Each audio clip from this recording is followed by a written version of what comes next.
Hello everyone, welcome back to our channel. So today we are going to start question 3rd of exercise 3.3 of class 8th. So let's start. Third question. Can a quadrilateral ABCD be a parallelogram if angle D plus angle B is equals to 180 degree. तो अभी हमें एक question पूछा उन्होंने कि कोई भी quadrilateral जिसको हमने ऐसे नेम दिया हुआ है कि ABCD वो पैरेललोग्राम हो सकता है अगर एंगल D और एंगल B जो है वो 180 डिग्री के इक्वल हो. मतलब जो एंगल D है और एंगल B है अगर हम इसका सम करते हैं तो वो 180 के इक्वल हो.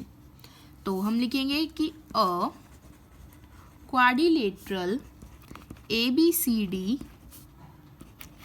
be a parallelogram if angle D plus angle B is equal to 180 degree, but it should also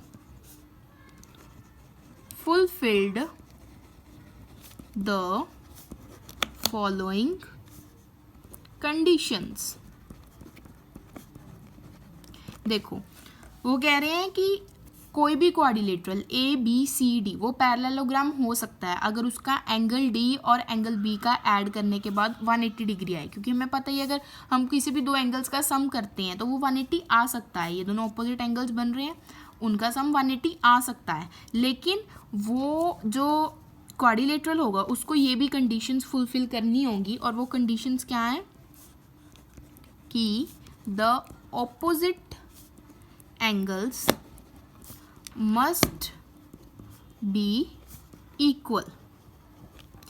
देखो अगर कोई भी क्वाड्रिलेटरल को ना हमने पैरेललोग्राम प्रूफ करना हो कि ये पैरेललोग्राम है तो उसमें हमें क्या प्रॉपर्टी देखनी होती है कि उसके ऑपोजिट एंगल्स जो हैं वो इक्वल होने चाहिए. तो इसमें भी हमने वही प्रॉपर्टी लिख दी. अगर किसी भी क्वाड्रिलेटरल को हमने ये कहना है या प्रूफ करना है कि वो पैरेललोग्राम है तो वो उसके जो ऑपोजिट एंगल्स हैं वो इक्वल होने चाहिए और द एडजेसेंट एंगल्स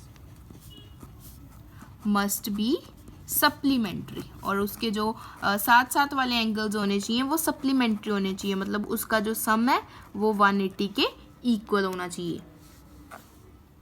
तो ये तो था हमारा फर्स्ट पार्ट. अभी हमें एक सेकंड पार्ट भी गिवन है कि अगर AB और DC फर्स्ट ऑफ ऑल हम ऐसे ही क्वाड्रिलेटरल ना ड्रॉ कर लेते हैं और इसको नेम दे लेते हैं ऐसे ABCD.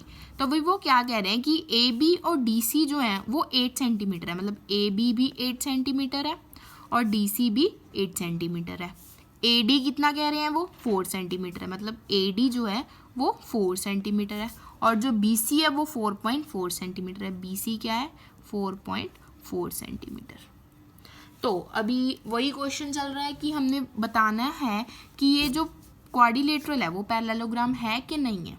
तो आपको साफ साफ पता चल रहा होगा कि हमने ऊपर फर्स्ट वाले जो इसका फर्स्ट पार्ट किया उसमें कंडीशन रखी हुई है कि अगर कोई भी क्वाड्रिलेटरल पैरेललोग्राम होगा तो उसके ऑपोजिट जो साइड्स हैं या फिर एंगल्स हैं वो इक्वल होनी चाहिए. तो इसमें क्या है, ये AB और DC ये दोनों ऑपोजिट साइड्स हैं, ये तो इक्वल है. लेकिन AD और BC ये दोनों भी तो ऑपोजिट साइड्स हैं, ये तो इक्वल नहीं है. इसका मतलब ये पैरेललोग्राम नहीं है. तो इसका हम रीज़न लिखते हैं. In a parallelogram ABCD opposite sides must be equal, but here